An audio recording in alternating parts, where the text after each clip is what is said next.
Bismillahirrahmanirrahim. Assalamualaikum warahmatullahi wabarakatuh. Alhamdulillahirrabbilalamin. Pada kesempatan kali ini masih diberi nikmatnya iman sehingga kita dapat bertemu kembali dalam mata pelajaran fikih.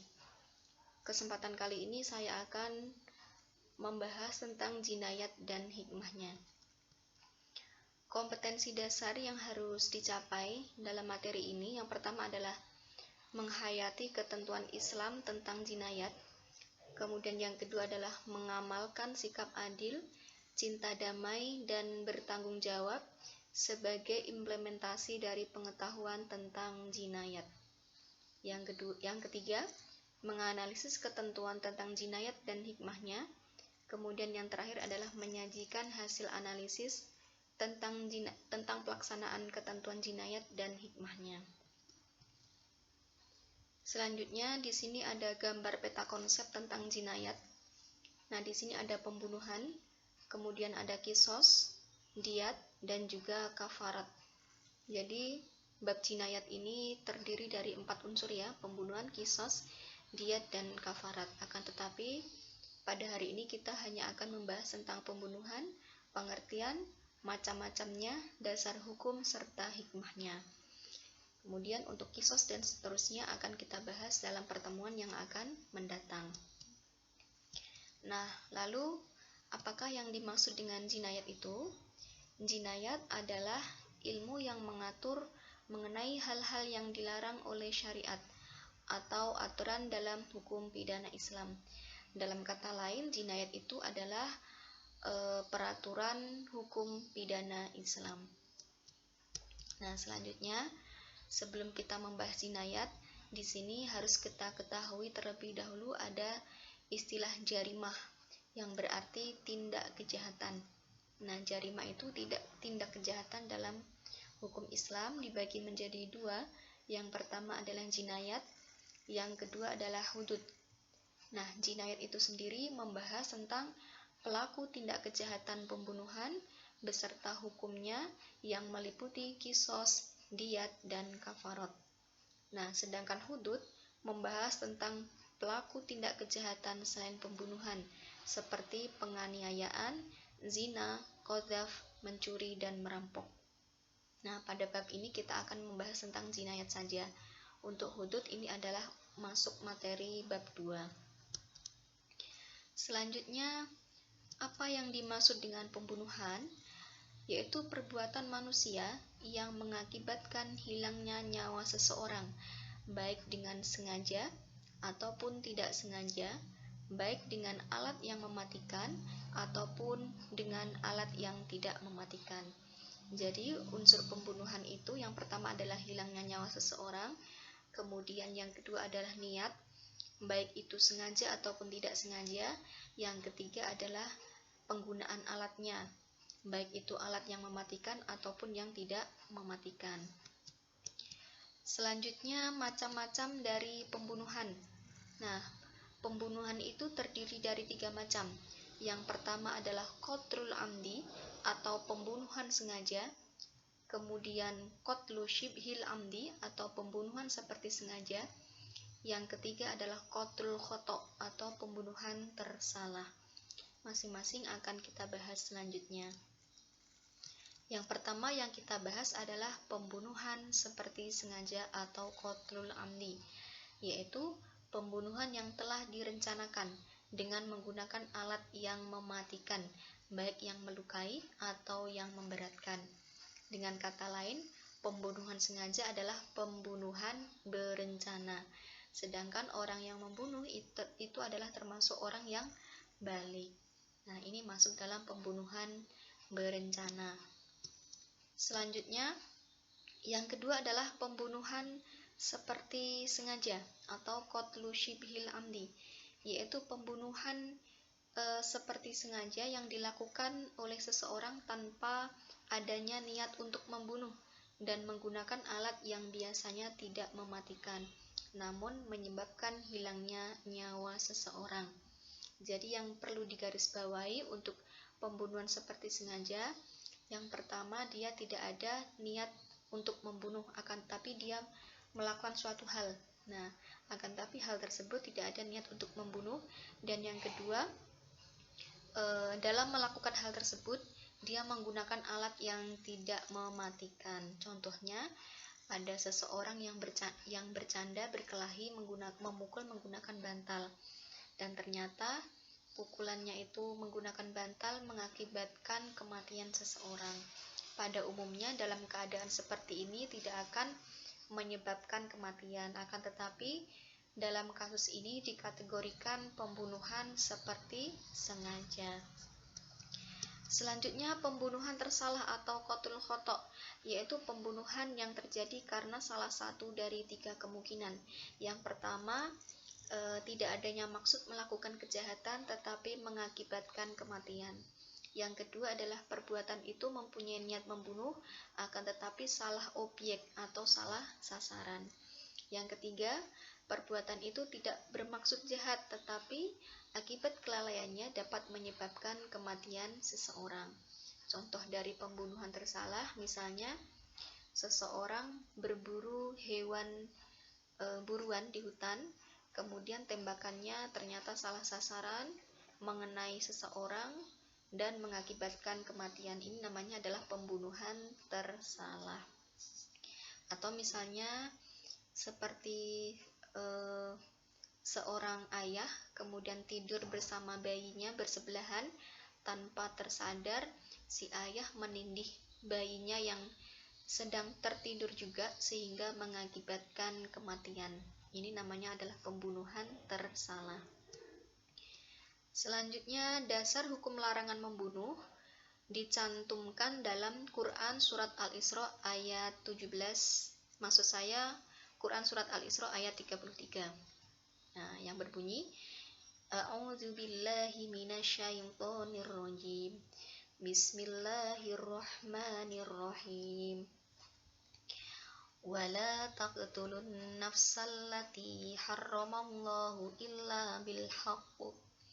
Wa man qutila madluman faqad ja'alna liwaliyhi sultanan fala yusrif fil qatl innahu kana mansura. Nah, ini adalah Quran surat Al-Isra ayat 33. Selanjutnya, hukuman bagi pelaku pembunuhan. Di sini yang pertama akan kita bahas bagi pembunuhan sengaja. Maka di sini hakim menjadi pelaksana kisos. Artinya bagi pelaku pembunuhan sengaja mendapatkan kisos, yaitu hukuman yang berat, hukuman yang sama. Nah, jika keluarga korban memaafkan pelaku pembunuhan, maka hukumannya digantikan dengan membayar diat mughalladah atau denda yang berat. Nanti akan saya jelaskan pada pertemuan mendatang tentang denda berat ini. Yang mana denda berat itu diambilkan dari harta pembunuh dan dibayarkan secara tunai kepada pihak keluarga, tidak boleh diangsur. Selain itu, si pelaku pembunuhan tadi juga harus menunaikan kafarat. Nah, jadi untuk pembunuhan sengaja ini pelaku diberlakukan kisos atau dihukum dengan kisos, akan tetapi apabila keluarga memaafkan, maka diganti dengan membayar diat mughalladah serta melaksanakan kafarat. Nah, selanjutnya pembunuhan seperti sengaja. Untuk pelaku pembunuhan seperti sengaja itu tidak dikisos, melainkan dia dihukum dengan membayar diat mughalladah, sama dengan pembunuhan sengaja yang dimaafkan oleh keluarganya. Akan tetapi perbedaannya, diat mughalladah ini diambilkan dari hartanya dan dapat dibayarkan secara bertahap selama 3 tahun. Nah, selama 3 tahun ya. Nah, kemudian diat mughalladah itu apa? Diat mughalladah itu adalah berupa 30 ekor unta hikoh, lalu 30 ekor unta jad'ah, dan 40 ekor unta khilfah. Jadi secara keseluruhan jumlahnya adalah 100 ekor unta. Itu yang dinamakan dengan diat mughalladah.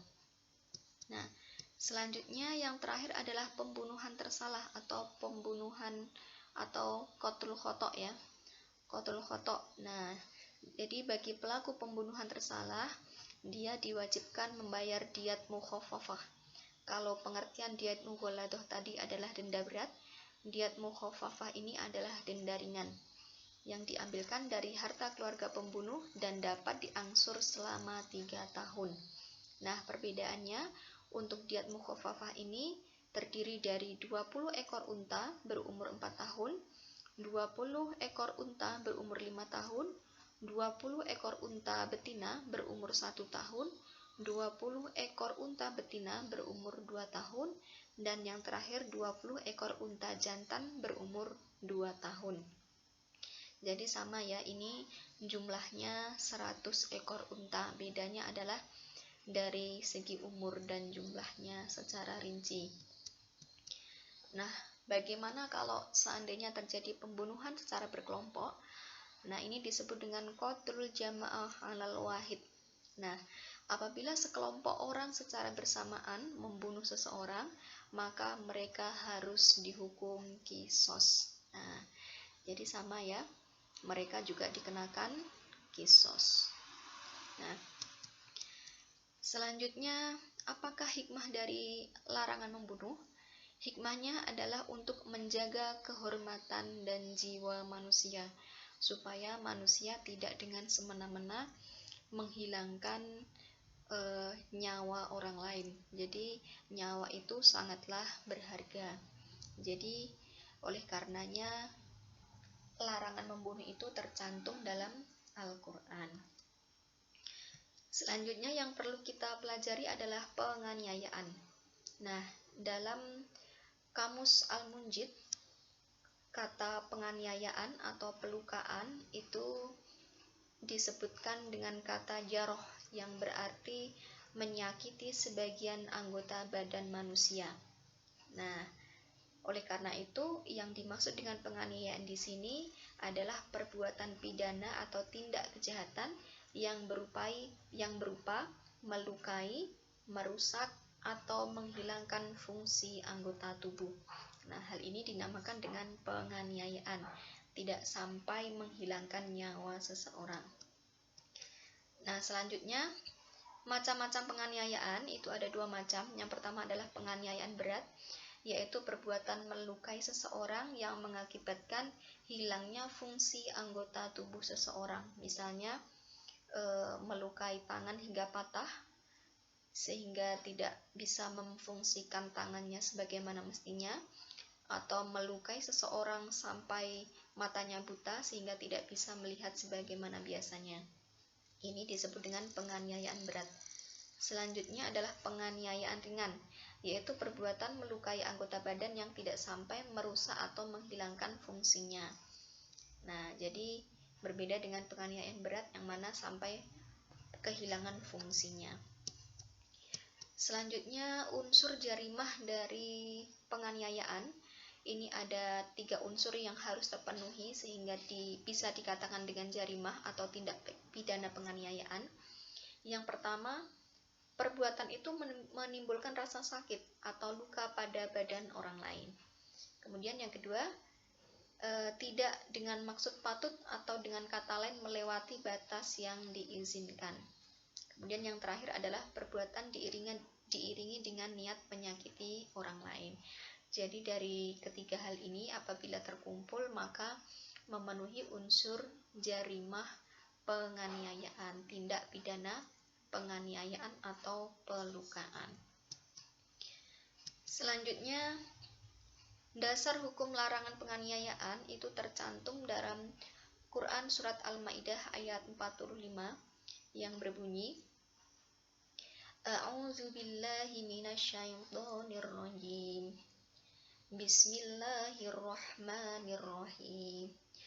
Wa katabna 'alaihim fiha annan nafsa bin nafsi wal 'aina bil 'ain wal 'aina bil 'aini wal anfa bil anfi wal udhuna bil udhuni was sinna bis sinni wal juruha qisas fama tasaddaqu bihi fahuwa kaffaratul lahu wa man lam yahkum bima anzalallahu faulaika humuz zalimun.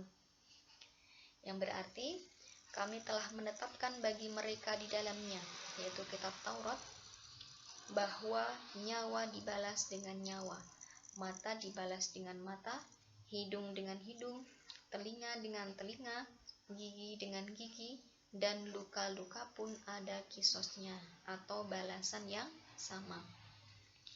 Barang siapa melepaskan hak kisosnya, maka itu menjadi penebus dosa baginya. Barang siapa tidak memutuskan perkara menurut apa yang diturunkan Allah, maka mereka itulah orang-orang yang zalim. Mungkin itu saja yang dapat saya sampaikan. Kurang lebihnya mohon maaf. Saya akhiron. Assalamualaikum warahmatullahi wabarakatuh.